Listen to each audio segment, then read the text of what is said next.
Good evening. My name is Christina Lewicki. I'm the chair of Barnard Entrepreneurs Network, and I, along with Suzanne Katz, who is sitting right there, a member of our leadership group, would like to welcome you to BEnet's 8th event, Be the Change Using Business as a Source for Social Good. For those of you who are unfamiliar with BEnet, we are an alumna organization that pursues an educational program on a very diverse range of topics in entrepreneurship to provide a context for entrepreneur alums to develop relationships. While we are primarily an alumna organization, today we have invited Barnard students to this event, and I would like to extend a special welcome to the students who are in our audience this evening. Today there's an extraordinary interest in social ventures, and particularly in entrepreneurship that creates social and environmental impact through business. Social entrepreneurship is a hot trend that's also been called a revolution, and women are leading the charge. An October 2013 Forbes article titled, "Can Women Lead the Social Enterprise Revolution?" included the following affirming quote: "Women are almost twice as likely to reach the top ranks in social enterprises as they are in mainstream businesses. And more than 90% of companies that focus on tackling social problems have at least one woman on their leadership team." This evening, we meet with 4 women in the field of social enterprise who are at the forefront of this revolution. They will introduce you to B Corps, a new kind of corporation that is rapidly gaining businesses to its ranks. B Corps use business to address social and environmental problems and offer a new framework for the definition of business success. Our moderator for this evening is Sophie Faris. She's right here. Sophie is Community Development Lead at BLab, the nonprofit organization that created the B Corp designation. You'll hear more about BLab from Sophie, but BLab certifies companies as B Corps. Among its many functions, BLab supports the companies it certifies in areas including marketing, sales, and funding, and creates a community environment among B Corps. Jen McKaig, who's right next to me here, is Employee and Social Impact Lead at Etsy, the largest global online craft retailer. Etsy was an honoree on the 2013 Best Business for the World list for creating the most positive overall worker impact among B Corps. Jen herself was an honoree, recognized for her integral role in Etsy's success as a social enterprise. In 2013, Jen led Etsy to its title as Most Improved B Corp in Social Impact. Elisa Miller-Out and Noha Waibsnaider are 2 entrepreneurs who have highly successful companies with integrated social missions. Elisa Miller-Out is a Barnard alumna, class of 1997. She is the founder and CEO of Singlebrook Technologies, a web and development company in Ithaca, New York, with the brand mantra, "Technology for Change." The mantra has been a touchstone to rally the company's internal and external brand community and has garnered Singlebrook Technologies multiple awards, including the 2011 B Corp Supply Chain Award, the 2010 B Corp Policy Champion Award, and the 2011 NYSAE New Star Synergy Award. Noha Waibsnaider is the founder and CEO of Peeled Snacks, a healthy snacking alternative to processed food consisting of fruit from organic and sustainable farms. Noha has brought samples of her snacks for all of you to try, and if you haven't already, I strongly advise you to do so after the presentation. They're absolutely delicious. Noha's commitment to social entrepreneurship was already evident at Columbia Business School, from which she received an MBA in 2002. At the business school, Noha was one of the co-founders of the Global Social Venture Competition, a $1.5 million initiative promoting businesses with a positive social and environmental impact.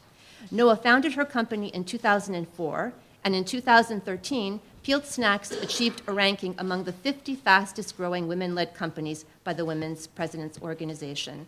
I welcome all of you, and let's begin. Hi, well, welcome everyone. Is the microphone working okay? Yes.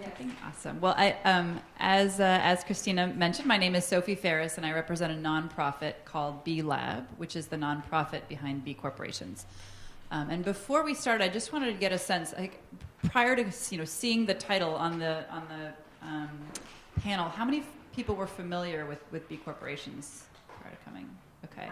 And of those, how many people feel very familiar with B corporations? Could actually, excellent. Okay, it's always a mixed audience, and so we're going to try to kind of touch on or be helpful to those that are new to this space, and hopefully be helpful to those that have been in it for a while.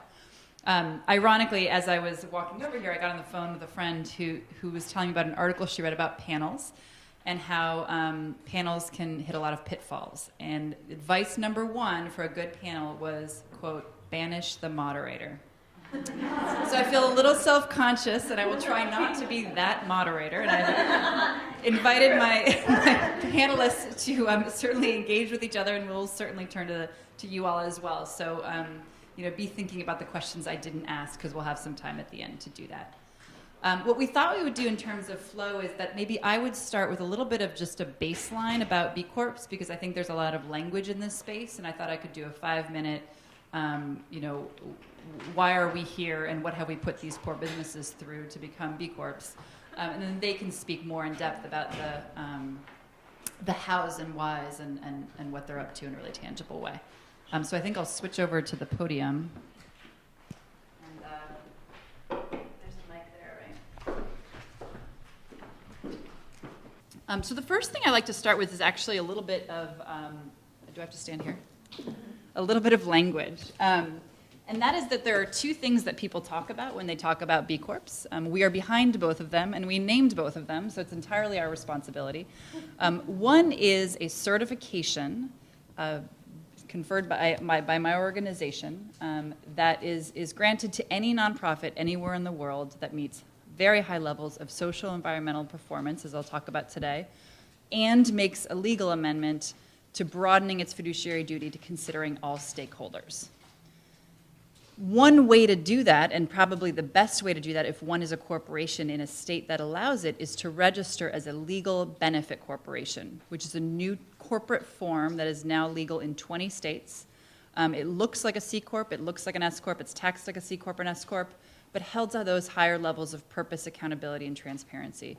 So it's essentially a legal form that allows a company to pursue a public benefit.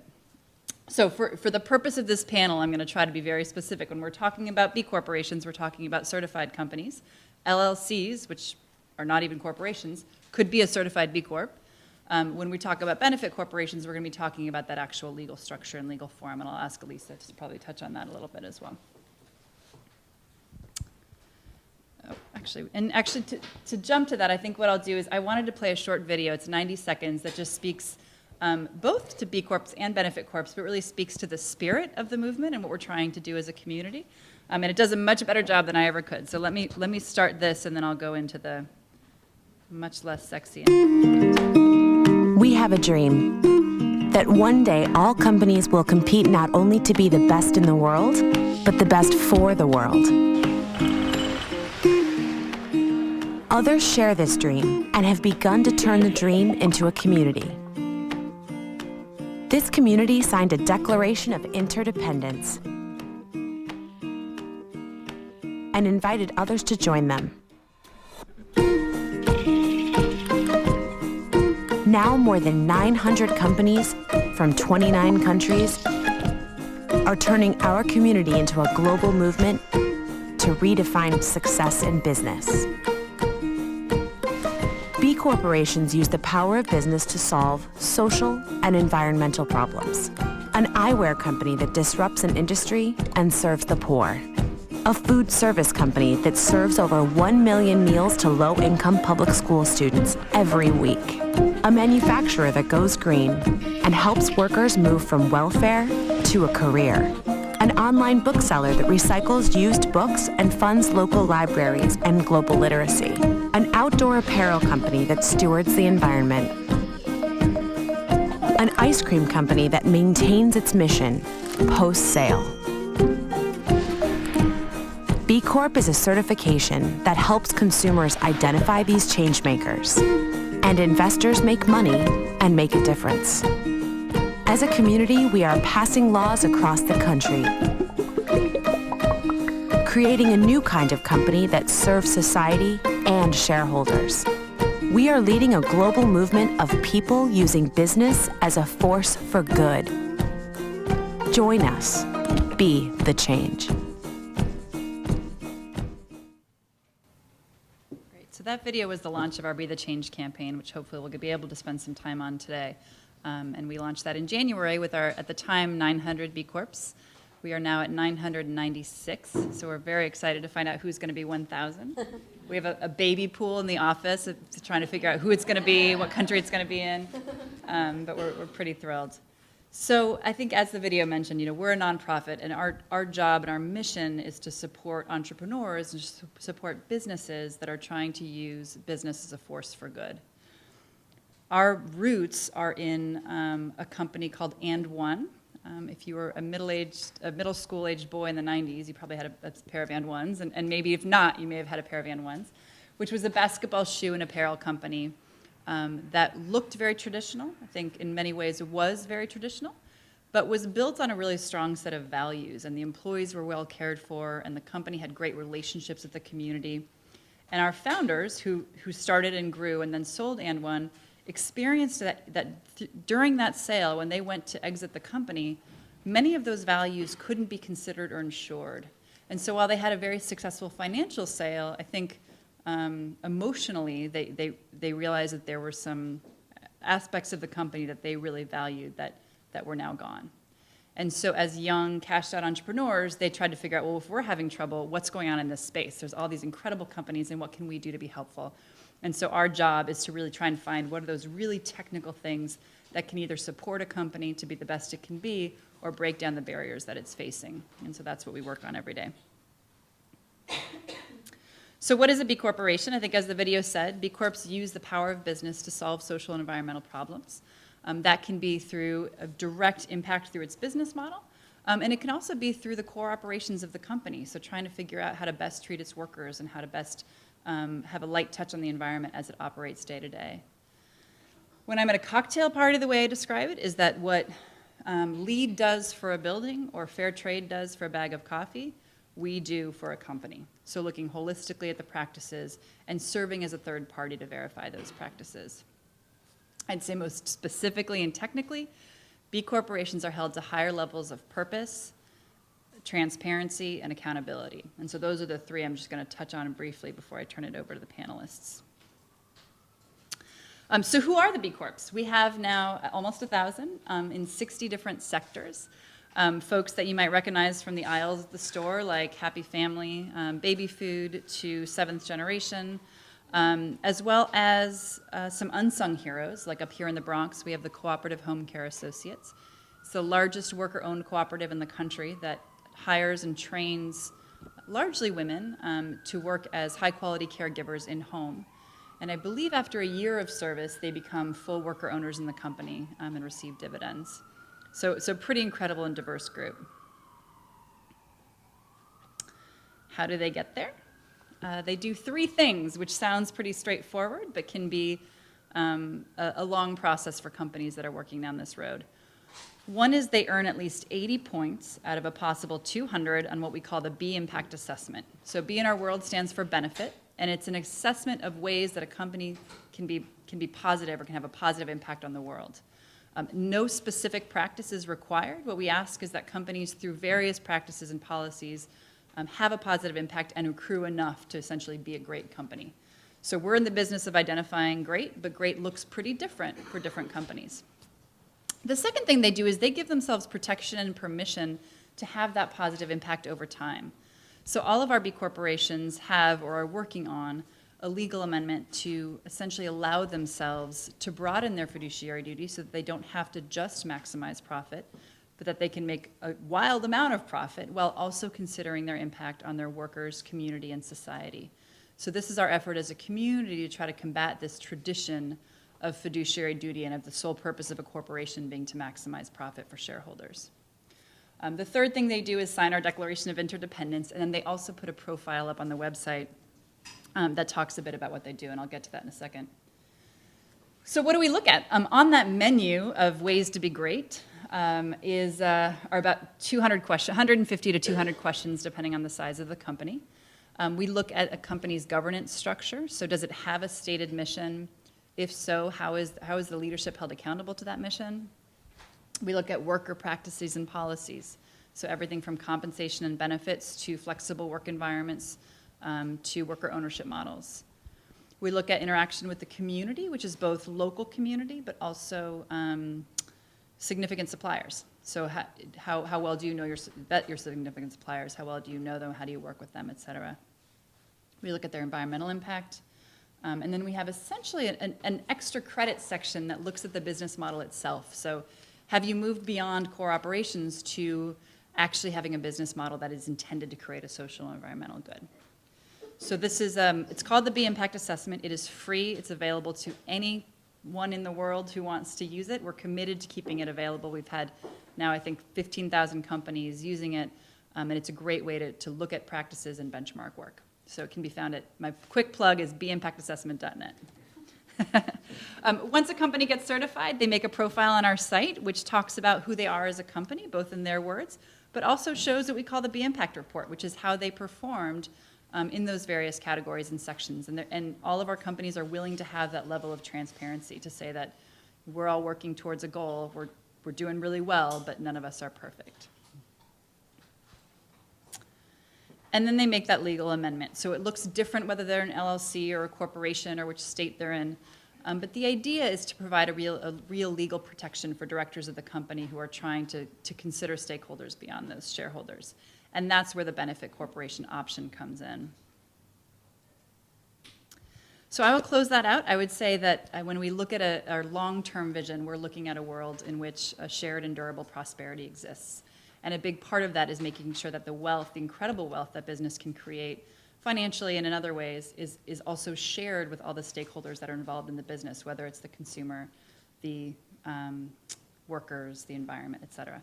So these are all fabulous examples of companies that operate in this way every day, and I think are an inspiration both in what they've been able to accomplish, but also in the kind of sheer diligence and slog that it takes to actually implement this kind of practice. So I'm going to let them talk from here on out, but thank you so much for your time. And I can kick off the intros, actually. And before I do that, let's all stand up for a minute. Stand up. And let's just take a nice stretch. It's that time of day. It's good. I like to get people moving. So we have a tradition at Singlebrook where we start every meeting with what we call a dance break. So all of our big company meetings get started with, some music, some dancing. It's good. I didn't bring my music today for you, but you can still stretch, you can still move. Our brains work better when we are in motion. So it's true. It's all true. It's a fact. It's a fact. All right.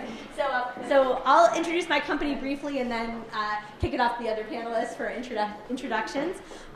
First of all, I'm so happy to be back here on campus. Thank you to Christina and to BEnet for bringing us all back here and to discuss things that I'm very passionate about, both the B Corp movement as well as women in entrepreneurship. And I'm so thrilled to be on this panel of other amazing women running incredible companies. And also as entrepreneurs and entrepreneurs, I should say, in all different roles in the companies. And so Singlebrook is a web and mobile software company, and we are based in Ithaca, New York. As Christina mentioned, we have a mission of technology for change. Technology is obviously a tool. It can be used for many things. We believe in trying to use it to change the world in positive ways. We do that largely through our work with clients. We have the honor of getting to work with many incredible companies, some of whom are in this room, and then also working with companies like the Environmental Defense Fund and doing a carbon calculator for them, or we're working with the Sierra Club right now doing some database work around some of their coal campaigns. We work with universities such as Cornell University, working with University of New England right now, doing big sort of technology infrastructure projects and installing open source technologies such as Drupal to help them launch hundreds of different departmental sites. So we do kind of all that back-end sort of technology infrastructure that helps power lots of different companies and in some cases helps companies scale their mission and scale their impact. And we like using technology as a tool for that, and that's some of our favorite work that we get to do. So we are also a certified B Corp, obviously, as well as a New York State registered Benefit Corp. So we were one of the very first Benefit Corps in the state of New York and helped lobby to get the legislation passed. So that was a big big milestone for us and very exciting milestone for the B Corp and the Benefit Corp movement as well. So if you have questions about that afterwards, feel free to touch base with me, because I know it is a little confusing sometimes getting all the, the lingo straight between the B Corps and the Benefit Corps. Anyway, we're both, and we're a certified women-owned business as well here in New York, and thrilled to be here. So I'm going to turn it over to my other panelists for brief intros about their companies. So Noah, you want to take it away? Field Snacks. Hello, I'm Noha Waibsnaider, and founder and CEO of Peeled Snacks. Hopefully everybody got some, or will get some on the way out. And Peeled Snacks are organic fruit snacks. They have no added sugar, no added preservatives, no chemicals. And the inspiration for Peeled Snacks came from working at a large food company and learning about how much they process their food and how many chemicals and preservatives and sugar and oil and other things they add to it. And I realized that people wanted something that was actually good for them and naturally nutritious, and the large food companies were a long ways away from doing something like that. And it's interesting, you mentioned when I was in business school, I worked in the social venture competition, and that was before B Corp, and I think I actually met one of the founders while working on that. And we spent so much time talking about what a social venture is and how we should quantify it and how we should, the application process for getting people to think about what their impact would be and what the impact would be versus what the return for investors would be, and how we should judge that as a competition. So it's so exciting to see how much progress the whole movement has made, and how B Corp is not only an ongoing, it's an entity that 1,000 companies are now doing, and quantifying themselves and really taking it to a whole other level and holding shareholders accountable for that. So it's really amazing how much progress we've made in this space. So very thrilling to be here. Hi everyone, my name is Jen McKaig. I work on the Values and Impact team at Etsy. Does anyone know what Etsy is here? Yay! Okay. So if you haven't heard about us, we're an online marketplace for handmade goods, vintage items, and craft supplies. We're at about a little over 30 million members now. Oops, sorry. We're 30 million members, a little over 500 employees. We're global. We have corporate offices here in New York, in Dumbo, Brooklyn, and also in Hudson, New York, in Dublin, in Paris, Berlin, UK. We have 1 million active shops on Etsy right now, so that's really exciting. And we're thrilled to be a B Corp. Etsy's been rooted in very strong values and a mission-driven company always, and to find something that helps and to support that and quantify that was really, really exciting for us. So happy to be here. Great. Well, I want to start, I think, by casting a very broad net, because I suspect for every company, the sort of hows and whys and the challenges are a little bit different. And I don't want to kind of go right past that to really specifics, although I've got some specifics later. And so I thought we could start by just a quick reflection on what kind of the strongest benefits are for you. It's a lot of work. There's a fee associated with the certification. And so what are the benefits, but also maybe what are the challenges specifically about being a B Corp?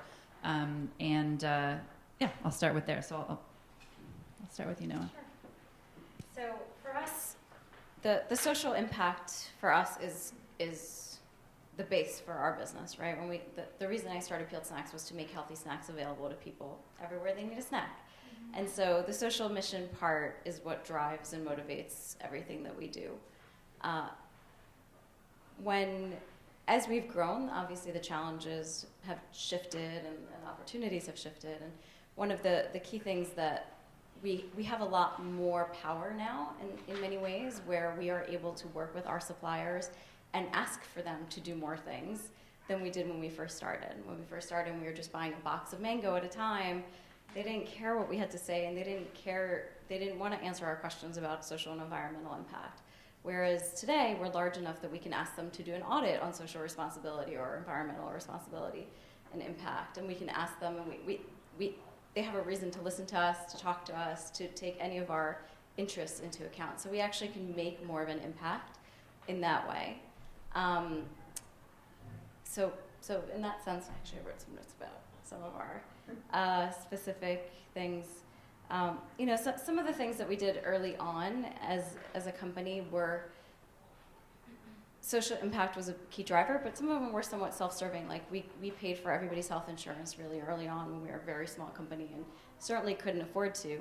But my personal opinion, and this might be because I'm a woman, was I don't need anybody on my team having a major disaster and then they're, shit out of luck. Like they don't have health insurance and they don't have an ability to do anything about it. And so it was somewhat, for me, self-preservationist, and then obviously it was important to the community. And I think that's an example of something, I think that's how social impact works in general, right? That if you're really thinking about the broader impact that you're making and the long-term impact of all of the decisions that you're making, the right decision is always the one with the positive social impact.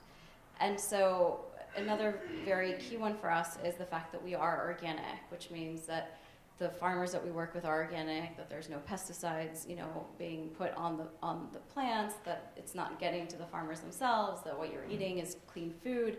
So it affects everything that we do. And we've certainly had many times where, our investors have said, do you really need to be organic? Is that really so key and so important? You would save 25% if you just cut out the organic, and then you would have a bigger budget. You wouldn't have to keep raising so much money from investors. And my personal opinion on that is that the reason we're organic is partly because we really care about it and it's our mission, but partly because we are creating long-term shareholder value. In the long term, that's what's going to really pay out for Peeled Snacks, is that what we are building is that brand equity where consumers and people really value us because we are a brand that you can trust, that is truly good for you, that is pure and wholesome, and something that you are always going to believe in because we are organic. And so that is a long-term shareholder value that also makes a positive impact. That's great. No, I just love that Noah's already touching on some of these, sort of financial issues that come up too in terms of with investors and already having to kind of make those sorts of decisions between, trade-offs. And sometimes it is a little more expensive to do the right thing, that's going to be good for the long-term impact, but in the short term might cost a little more. Like it is going to add to your costs in the short term. So yeah, I was just thinking a little bit about that for Singlebrook as well. So yeah, coming on to some of in terms of the B Corp benefits, there's been incredible benefits, I feel like, through going through this process of really looking at our company, looking at every aspect of our company, and constantly kind of going through this process of continuous improvement. So we're a technology firm, so we're all about iteration and constantly being agile and lean and constantly improving. So for us, the B Corp is a really big part of that, and having a way to measure our impact, which is a difficult thing to do. And frankly, B Corp goes a long way towards doing it. There's still a lot of challenges involved in how you measure the impact of everything you're doing. But B Corp has been one of the best sort of starting places we've found for doing that, and also for benchmarking ourselves against other companies, seeing what other people in the industry are doing as well. So that's been amazing. And then there's some specific concrete benefits too, like there's a partner program with B Corp where you can get discounts with other companies, so things like free licenses for Intuit QuickBooks software and Salesforce, popular CRM, and things like that. So sometimes getting some concrete financial benefits from being a B Corp helps offset some of the additional expenses involved sometimes in other aspects of this work. And then also there's a lot of ways to sort of work together as a community being a B Corp. Things like there's all these other organizations that spring up sort of around it, or that are other organizations involved in the space, like the American Sustainable Business Council, and B Corps are a member of that. So there's other ways of sort of making a difference collectively as a group, which I really enjoy being a part of. And then also just the fact that it's not just a certification or just a legal structure, but that this is a movement and also a community of businesses. So for us, some of the biggest benefits we've gotten have been just from learning about best practices, both from the survey itself and from the assessment itself, where we get all these great ideas about things to improve in our company, but also learning from all the other business leaders in the movement and learning what other companies are doing and how they're structuring things. Like a great example of something, an idea I got from the survey was around our paid volunteer program. Like we didn't have that program implemented before we took our first assessment. And after we did, we saw that that was one of the questions, and we said, oh, well, we don't have that program. Our answer to this question would be no right now, but we could create that program, and then the answer would be yes, we'll get a higher score on the assessment, and we'll improve our company in the process. So there's a lot of examples like that, but then it gets deeper when you go to the B Corp Champions Retreat and join the community more and get a sense of, well, then how are other companies actually implementing that volunteer program, and how do they get really good adoption of it? Because the first several iterations of our volunteer program actually weren't very well adopted, and it's really taken multiple iterations to figure out a really effective way to implement that when it comes to the reality of implementation. So it's been really invaluable being able to speak with other companies about how are they running those programs, how are they getting engagement with their team around it. So those are just a few, a few examples. Yeah, and let Jen talk to you. I'm loving this. It's so fun. Benefits and challenges. Well, they're both at the same time.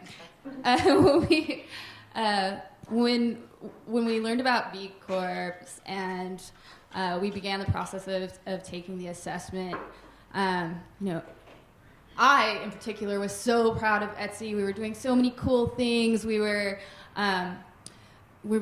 providing our employees this food program where twice a week local chefs would come in, make meals for the entire office with locally sourced ingredients. The plates were made out of vegetable fibers and plant fibers that would break down into compost. We were composting that and then biking it over to the farm. And we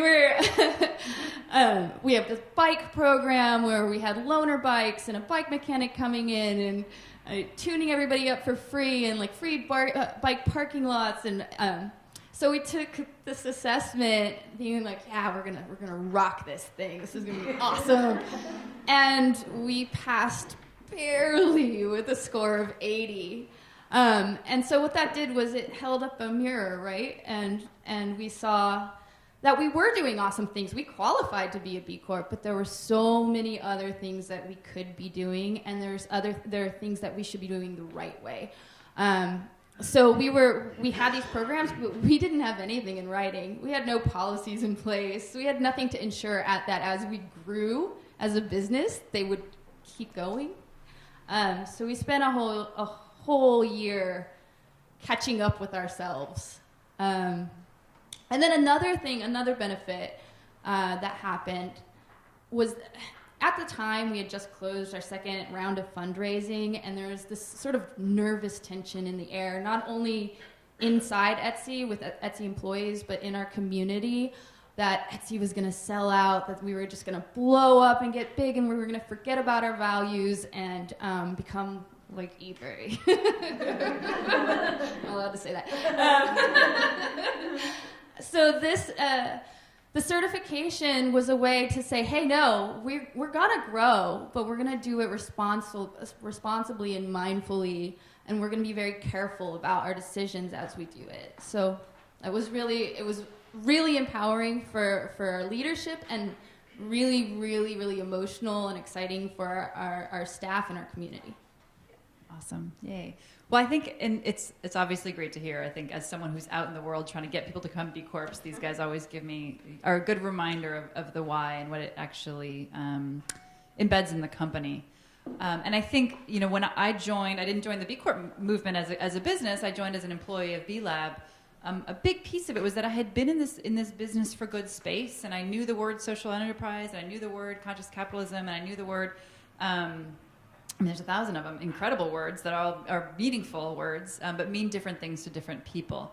And what was really exciting to me was seeing that there was actually a tool that wrote down, it feels a little like doing your taxes, and like very specific steps. Here's what a whistleblower policy looks like, or do you measure do you track your travel and your emissions from travel? And so one of the things that really excites me about the B Corps is that they're so willing, and we actually also take the assessment, are willing to hold ourselves up to a yardstick and actually look at very, very specific practices. So Noah touched on a couple in terms of organic and healthcare, and I was wondering if either of you guys wanted to add about specific, they can be incredibly unsexy or they can be incredibly exciting practices that you think either helped you score well on the assessment or even outside of the assessment that you're specifically really proud of? I just want to get really tactical. Yeah. And if you have more you want to add.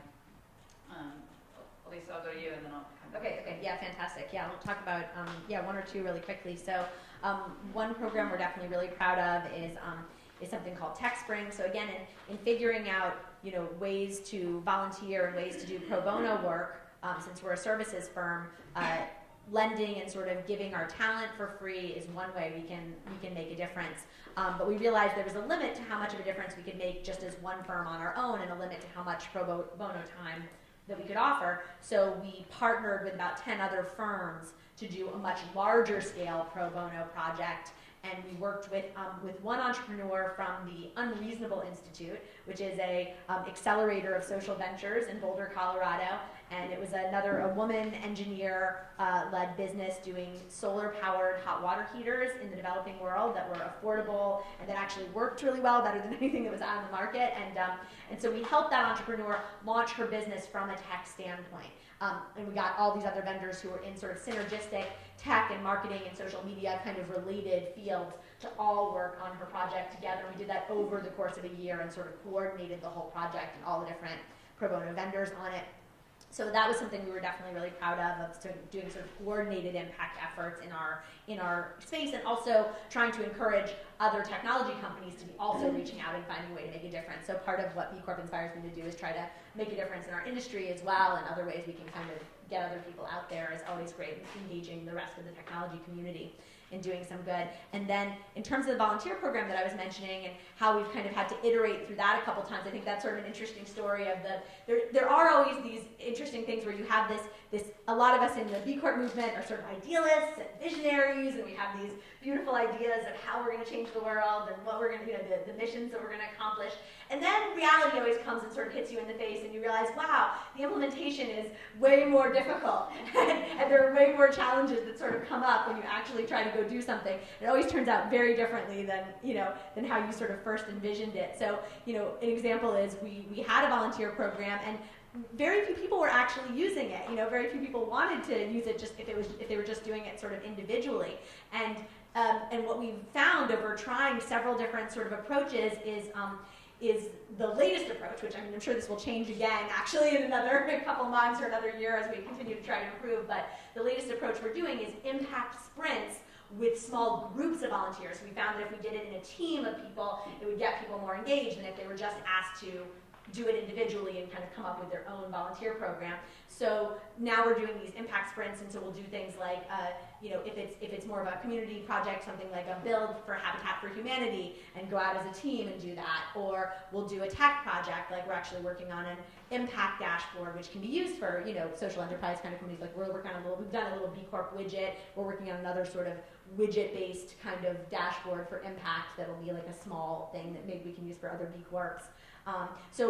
Working on little technology projects we could do, or working with a local nonprofit, finding those sorts of examples of things that we can do as a team and with a little sort of impact sprint. The impact sprint is also a way to manage the financial costs of doing these kinds of programs. So one of the challenges we have is we're a firm that does billable hours, and we have our client work is either fixed price projects or billable hours, but essentially comes down to sort of person time and person hours. So any other use of our person time and our developer time costs our company a lot of money and a lot of sort of lost income. So we really have to find creative ways to sort of balance that, where we want to make a difference, but we also have to put some kind of boundaries around it so that we don't go out of business doing it. So there's always these kind of real world sort of balancing act that we have to play. So the sprints are a way to also contain it in terms of time. If we say, okay, we're going to do this as a one-day sprint, we can sort of put a time cap around it as well. So those are just a few ways we've had to sort of strategically balance those things and sort of iterate to get a program that works. And it's still evolving, so we'll see what the next iteration is going to look like in another couple months. Specific practices that I see? Oh wow! So when we got our score of 80, we're like, oh no, we're not having this. How do we fix this, and how do we fix it quickly? So one of the things that we did was we decided to involve the entire company, and so we had a hack day, which is part of technology culture, and our office specifically was very used to hack weeks. where our engineers could work on things that made them feel creative and something that they weren't normally working on. But we had one day where everybody put their work aside and focused on how to make our company healthier, happier, and better for the community. And it was an amazing success. There were 22 presentations. They all were pitches for amazing programs, and a lot of programs came out of that. If I talked about them all, I would probably be dominating this hour. But I think one of the interesting things was the volunteer policy. We had a very restrictive volunteer policy. You had to have been at the company for a certain amount of time. You could only do a certain thing, and I had to have this person's approval and that person's approval. And we basically said, scrap that. If we really care about getting in the community and giving back, then we're going to give our employees the freedom to do that. So now, on your first day at Etsy, when you're hired, you're given 40 hours annually to volunteer.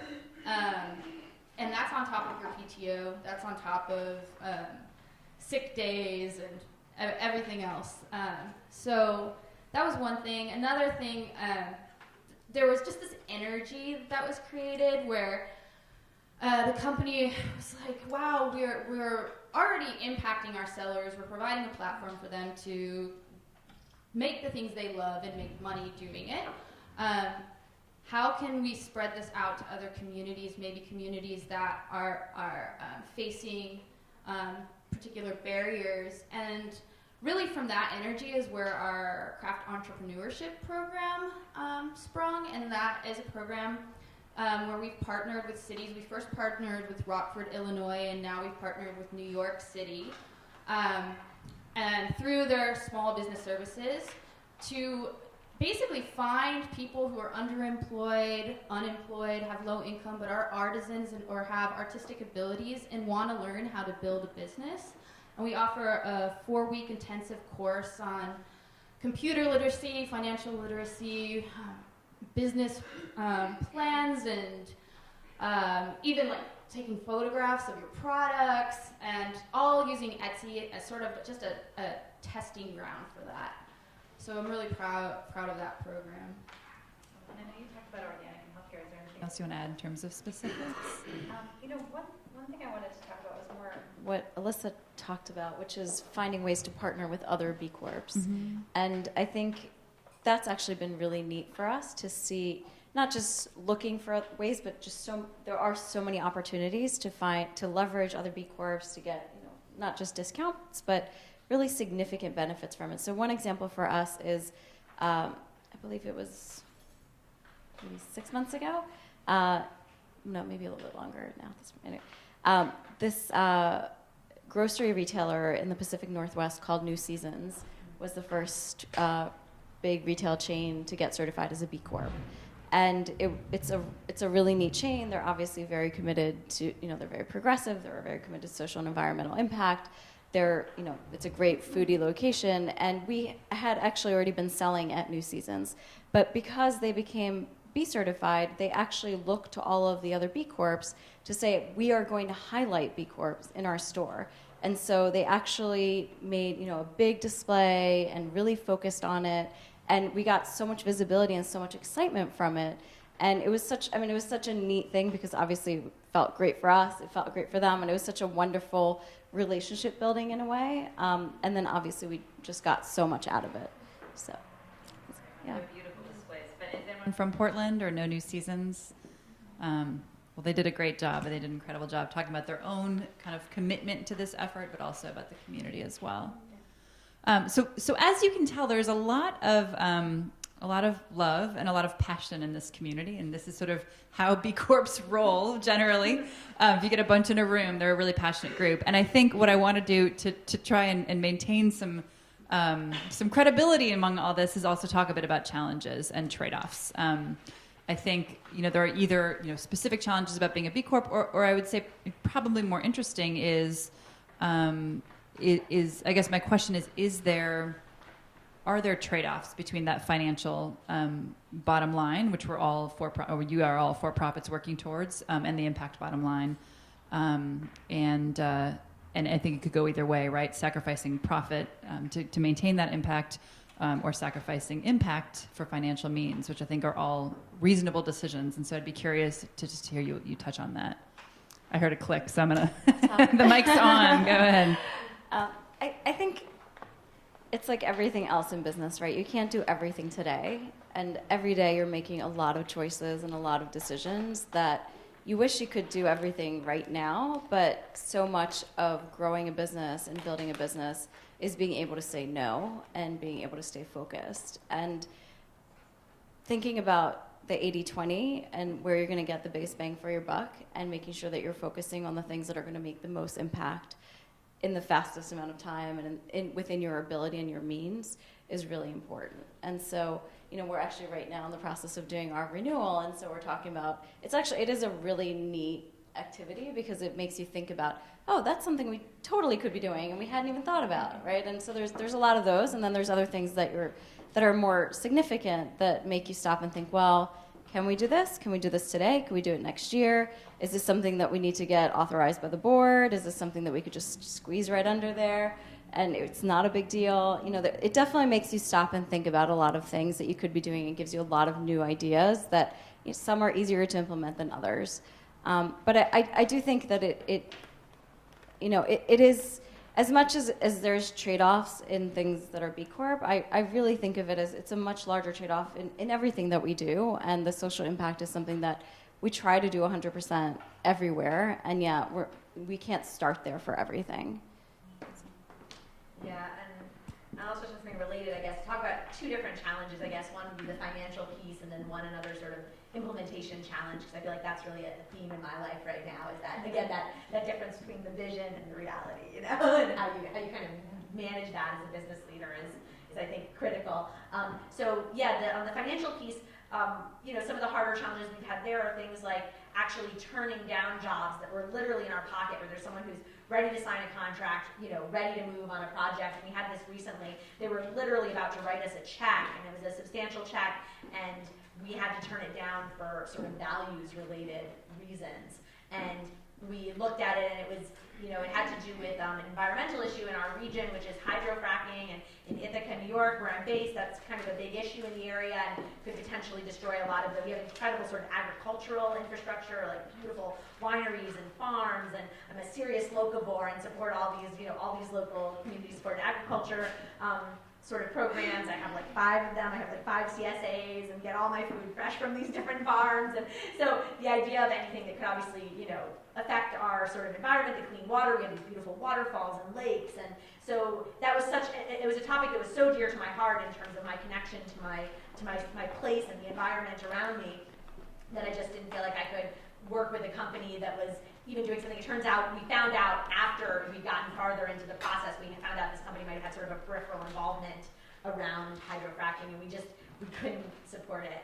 So even though we'd gotten that far in the process and we were about to get a check, we just say, no, we can't take your money, so turn it down. So it was actually a real moment for me, where I really sat there and said, wow, I really have to think about my values here, because we could use this money, and I had to kind of, it was just one of those moments where you really question yourself and you say, okay, where am I gonna draw the line here? What am I gonna do for money, and what am I gonna do, because I believe in it. So, and it actually led us to then reach out to other people on our team and find out, what are the areas for other members of our team that they felt strongly enough about that they would draw that really firm line in the sand, and really have it opened us up to have a conversation with our staff, which was great in terms of what people felt strongly about, and enabled us to sort of just make a few guidelines around that people felt comfortable about. So that felt really good, just to at least open that discussion with our team, and it's a hard thing to do sometimes. So that was great. And then another just quick implementation story was, we were doing one of our other impact sprints was we were doing a training workshop in the community, and we had this idea that there were a number of things we wanted to do. We wanted to help with technology is a field where you can really get jobs right now. now, right? But there's so many people who are unemployed in our community, and we wanted to find some way of, just getting people started on the path to learning some technology skills that could help them get jobs. And we particularly wanted to reach out to smaller, urban, sort of underserved communities, especially really diverse communities, because there's so few women and people of color in technology, so we especially wanted to reach out to some of those communities. And we did a technology for job seekers kind of workshop and training workshop in this little local community center in a small, underserved sort of, poor urban neighborhood that was near us. And we were really excited about the program, and it turns out that when we got to the community center, we realized that the internet connection was really not working so well in this small little community center, and that's a real problem that you might face in sort of a small urban poor community center that doesn't have maybe the greatest internet connection, and it wasn't something we had totally planned for, but we were able to sort of iterate and still run the program, but like the hands-on part of the workshop, of course, really got, ended up getting sacrificed. It was one of those things where it was a real world sort of challenge to something that we were trying to do as a vision. Now it still ended up being great, and the developer who was running the workshop was this awesome woman developer on our team who managed to really run a great workshop without the internet and did it the old-fashioned way. But it was just another great example of the difference between implementing on your impact program and the vision of what you thought you were going to do, and having to make the best of it with those challenges. Do you want to speak to trade-offs at all? I don't know if I would classify this as a trade-off, but I mean we're very or loss. Loss is fine too. No. I think that if we had a different board, if we had different investors, if Etsy wasn't rooted in its values, I think that the fact that we really take the time to invest in our future and invest in our community might be a problem if it were any other company and any other board. So, when we even look at our success financially, we look at it in terms of items bought and sold on Etsy, because we're looking at the GMS, or what our sellers are doing, because that's why we exist, is to help our sellers.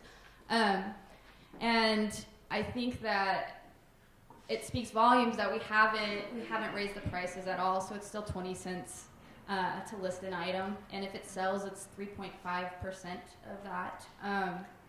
And it's come up now and then about do we raise the prices, but we're not going to do that, because we want to create a marketplace that's accessible to everyone and really supports people on every level of their business growth.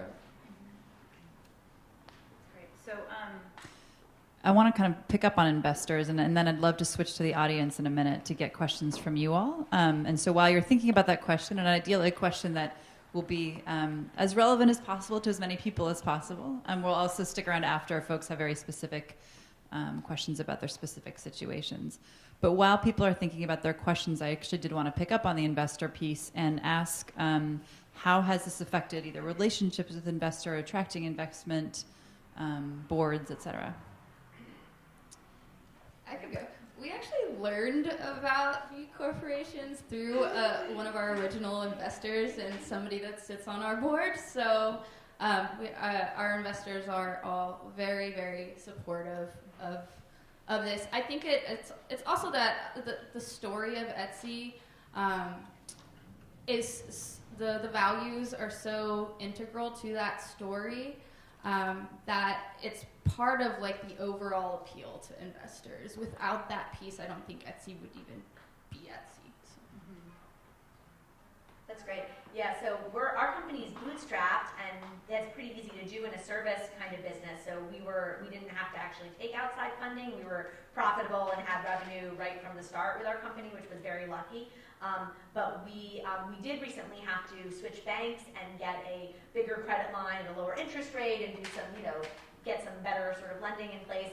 And when we did that process, we actually mentioned our B Corp prominently when we were talking to the banks and kind of giving our presentation to the banks.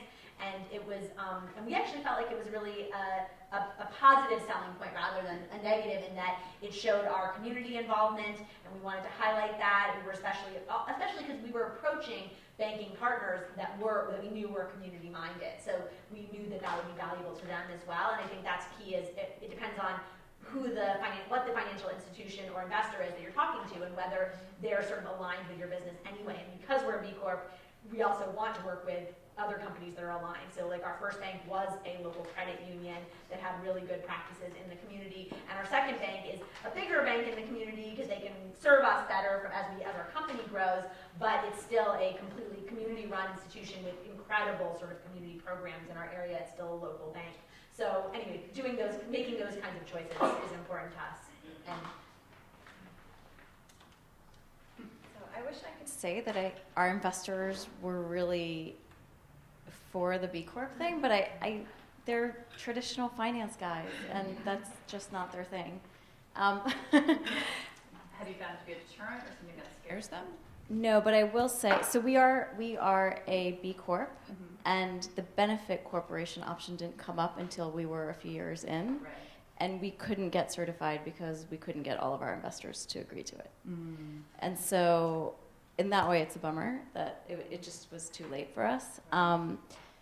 But they can't do anything about the B Corp part. So, so in that way, we still have control. I will say, for us, in a similar vein, though, like when you're presenting to an audience, we were actually recently at a meeting with Safeway, which is a huge traditional grocery store, and the buyer looked at our bag and saw the B Corp sticker on it, and she said, "Oh, what's that?"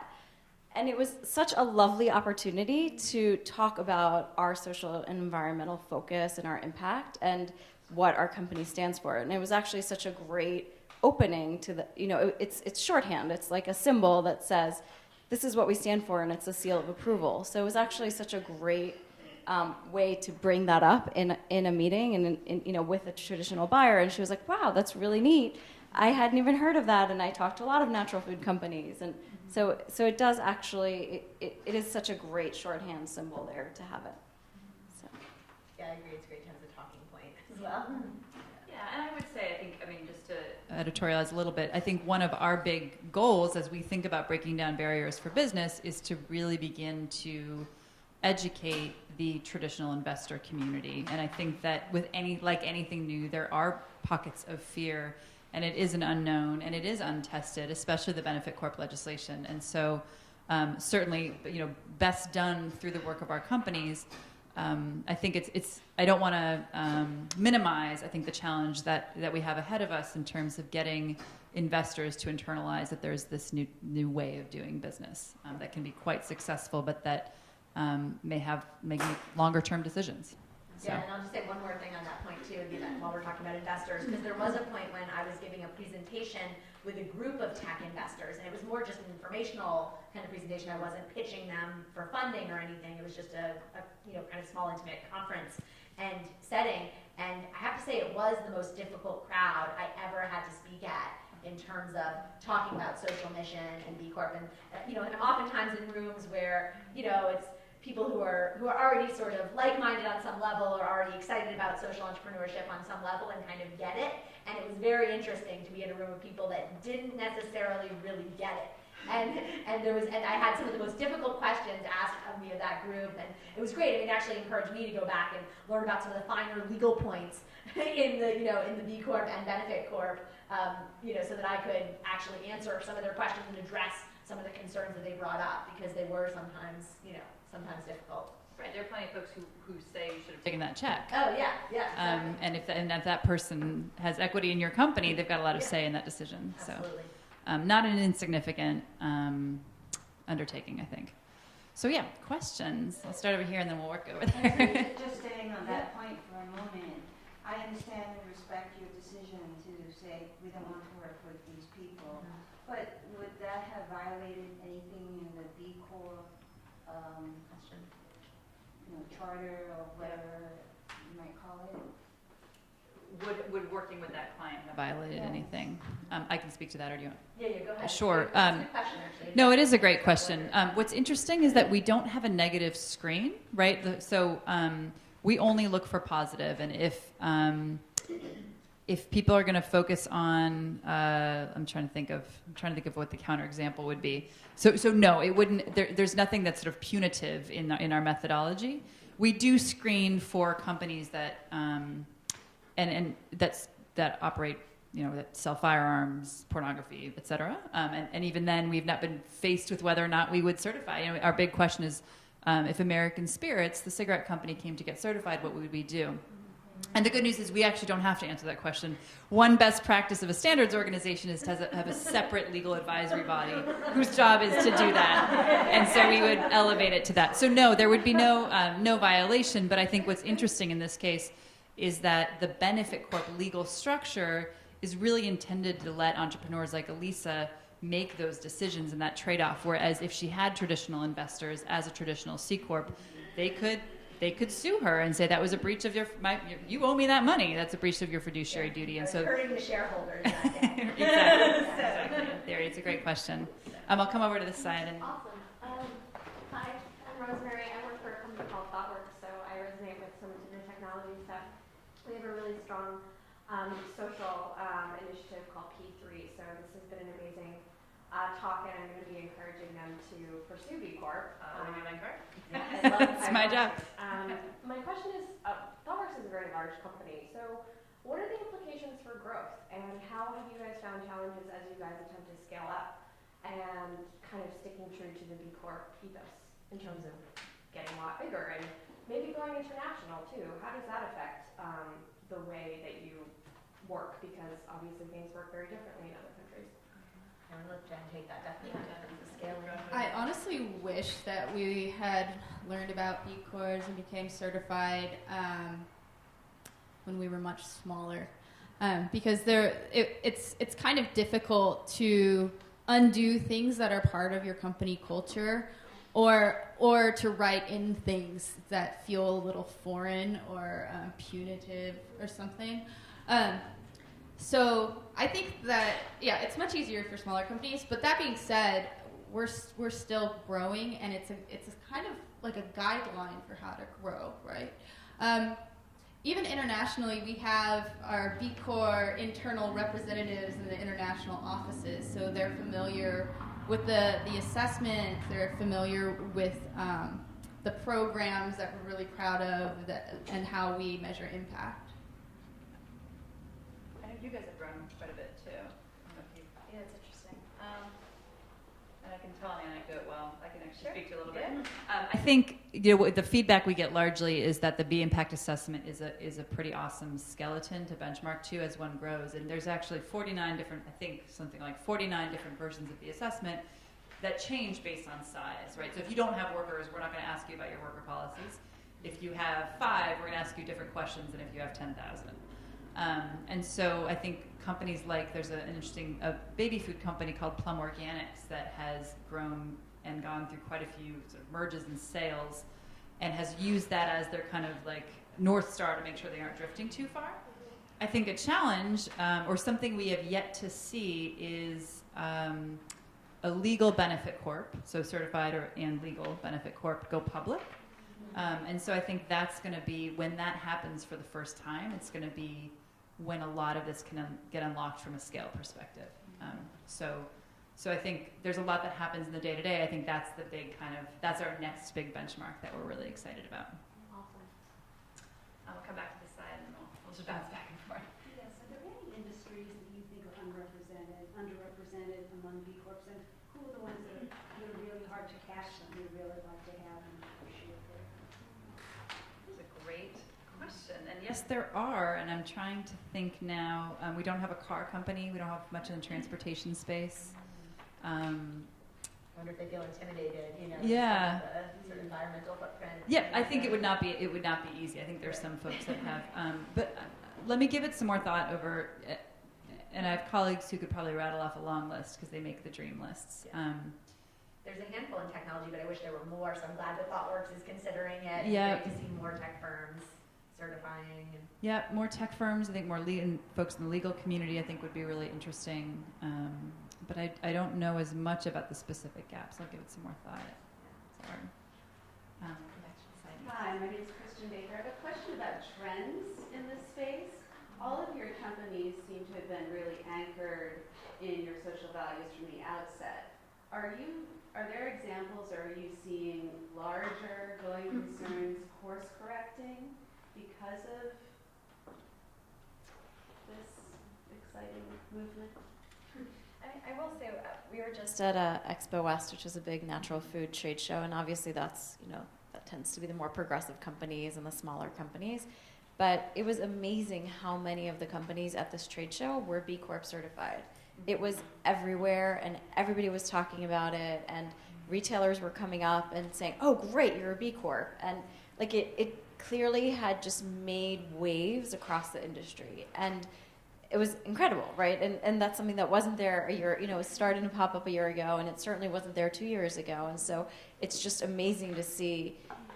Obviously it's one of the key, most obvious industries that you want to have B Corps, right? Because you're looking at healthy food, but it's still amazing to see a wave going through the industry and to see how much it has shifted.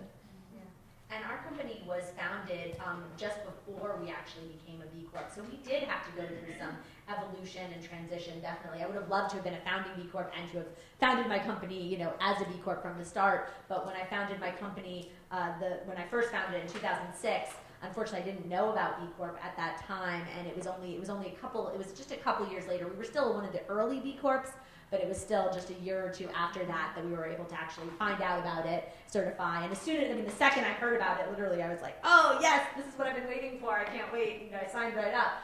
But it was definitely a process. And we did go through a lot of evolution as a company. Like, I really credit B Corp and my discovery of B Corp with really, helping my company sort of find its path just towards social entrepreneurship. So I think it was definitely my discovery of this that helped me evolve all of our practices and get them to the place where they are today, and hopefully get them a lot further in the coming years.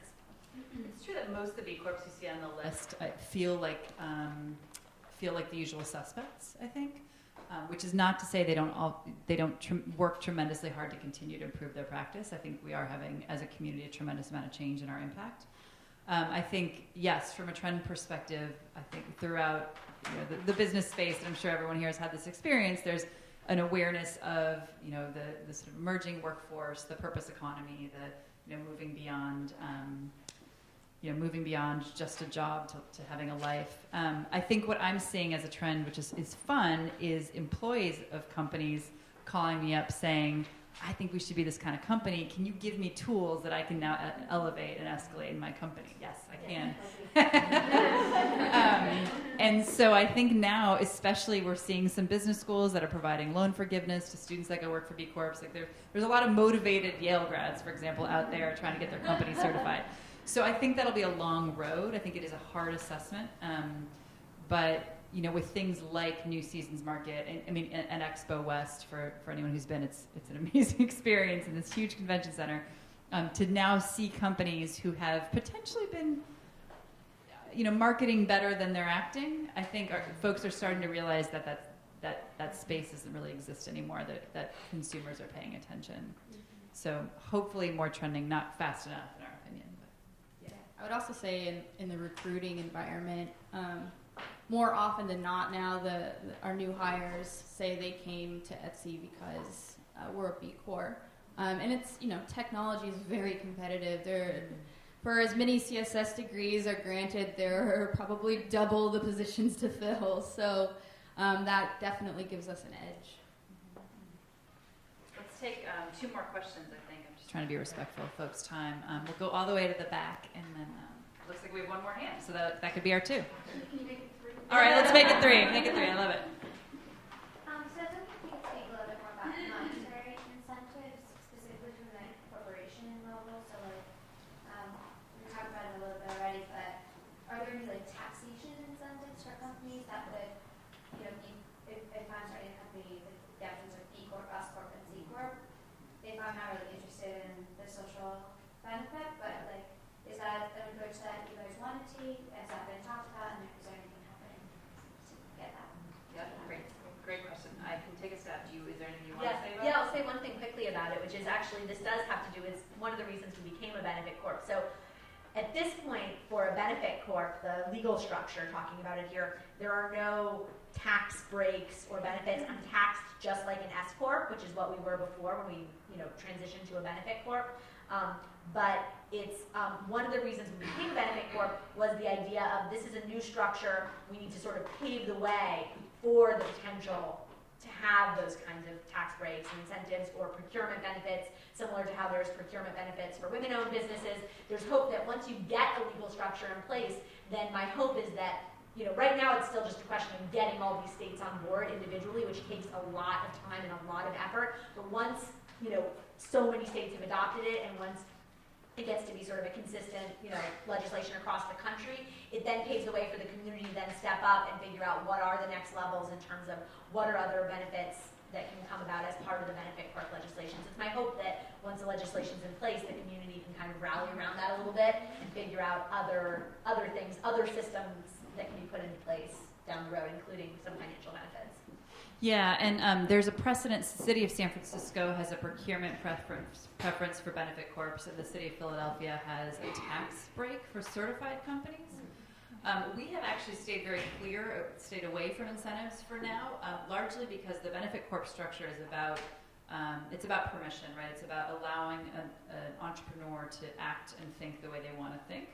And that's a very easy thing to pass in most states, right? Whether you're conservative or liberal, the idea that government can't tell us how to run our businesses and what we should be considering, I think, is one that resonates for a lot of folks. And so our current priority has been to pass it. Once it passes in most states, and we've passed in the state of Delaware last year, which is where most American... It was a big one. It was a big one.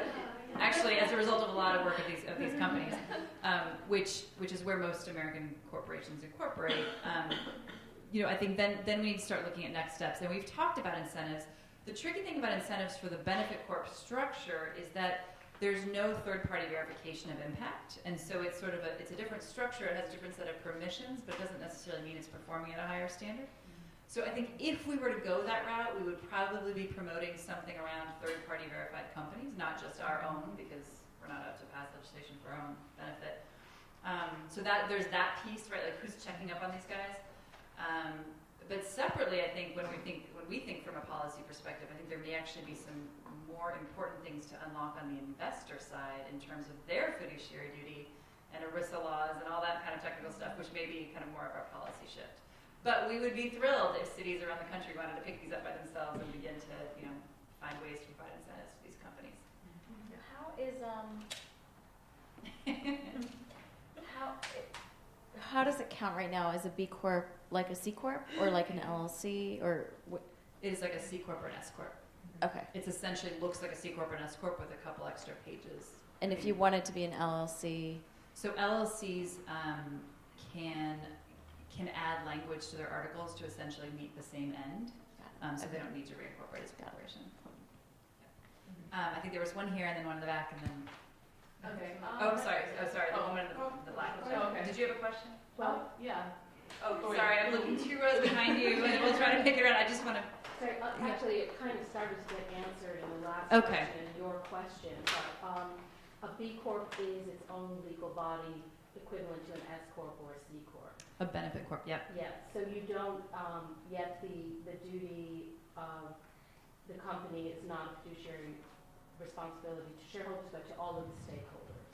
How is that, and what I'm thinking about is when that gets tested. I mean, there's very clear tests in courts about how you are you functioning or not functioning? You have one line of responsibility, so it's very clear when you have investors, either you're doing the right thing or you're not, or, it can be a little more nuanced than that. But has anything been tested yet in courts in terms of the different stream of stakeholders? And how would you then set up corporate governance given your different streams of stakeholders and the fact that you have to have some type of tested relationship or testable relationship and benefit for those different streams? I mean, it's a complex thing. It's not. I can see how you would have your questions and your qualification. That would say you're ticking a lot of boxes, but when it comes down to this, when your investor's going to test you in the court and say that's all well and good, you made the wrong decision, and now the court's going to there's no precedent. How are you making these links, and how rigorous, and how do you set up the fiduciary responsibility to the different lines, the different stakeholders? Yeah. I can address one piece of this, which I know I actually had to. One piece too. Yeah, so which had to get addressed, which was for the on the Benefit Corp side. That my understanding is that at least part of how the legislation is set up is that number one is that there's a duty to shareholders. Number one, but it wouldn't be. You wouldn't be, as a Benefit Corp, you couldn't be sued just in general by the community or by your vendors or something like that. You could be by your own internal shareholders. So that would be, the community you would need to worry about for just for the lawsuit, purposes of lawsuit, but also that if there was some kind of lawsuit, that I believe the legislation is set up in such a way that there could be an injunctive relief, but not punitive damages. So what that would mean is there could be a shareholder could ask you to maybe stop doing something, but not ask you to pay out a whole bunch of money as part of it. So I think there was some language around that piece of it at least. That was it addressed one small part of it, but I know there's other aspects to your question too. So yeah, and honestly, it's a great question, and that is also a little above my head. I do think that business judgment still applies, that there's still sort of a reasonable, sort of a clause of reasonable business judgment and trade-offs. But it hasn't been tested in court, which is one of the reasons I think the investor community is still watching to wait and see what happens. So happy to point you to. There's a lot of promise and a lot of huge potential. Area open in front that nobody has tapped. Right. When you have community versus employee, when they both come to you and say, "Hey, I'm an employee, you have an interest to me, yet you took the community above me. What's going to happen?" It's really. Yeah, I mean, my basic understanding, and again, I don't want to misspeak, is that it's essentially an agreement between directors and shareholders. That so same basics. Yeah, that there aren't third parties like Greenpeace, and I don't even believe the community can come in. It doesn't increase a third party right of action. So it's kind of like sorry. Yeah. What this? So it's kind of like it's still the director shareholder relation, but the scope of responsibility of the company is broader than just the remuneration. Exactly. Yes. Still Complicated. Still new, but yes. But hasn't completely upended those. So yeah, I think we'll go back here and then we'll hopefully close that. Mine is a comment as well as an overall large question, so bear with me. I've worked in the nonprofit world. My name is Bobby Whitney, and I'm a Barnard alum. Yay. I've worked in the profit world, and I've also worked extensively in the nonprofit world. And so I'm sure what I'm about to say you've heard before. The 501c3 is so important to managing money and everything in terms of the nonprofit world. What you're doing, I'm giving you a big compliment, you're really a 21st century idea. What this is happening is going to really come into fruition probably 50 years from now. The environmental movement started in the 1960s, and now we have green office buildings. 50 years of getting us to that point. You're on the cutting edge, so I'm giving you a big clapping. You're what everything should be, but I wanted to tell you what I was writing a note as I'm listening to you. You're bucking a trend. Things that should never have been profit are now becoming profit. The healthcare industry became HMOs, many HMOs. Many universities are becoming for-profit, never should have happened. And the worst thing, prison system is now going for profit, which is exactly the opposite of the energy and the vision and the focus that you all have, which is scary for me. But I have one question, this is what it is. What I was saying about the 501c3s. Traditionally, over this last century or so in this country, we've had people make a lot of money. They were called robber barons. And then they set up foundations, multi-million-dollar, billion-dollar foundations with this money that they basically made on other people's backs. The Carnegie Foundation, all of these things. What you're doing is you're saying, let's do it nice from the beginning. That's what you're doing. You're bringing the profit world and the non-profit world together, and I applaud you. I would have loved to come up with an eloquent closing, and I think I may just use your eloquent closing. That was a beautiful way to stop, and we appreciate that. Alumni. It's very, But I do want to thank you all. I know that for many people this is a trip uptown, and I just do want to thank you all for your time and interest in this space. And I believe we can all stick around for a little bit, and would love to answer questions. And it looks like there's tremendous snacks and peeled snacks, so please help yourself. But thank you all very much for your time. Thank you.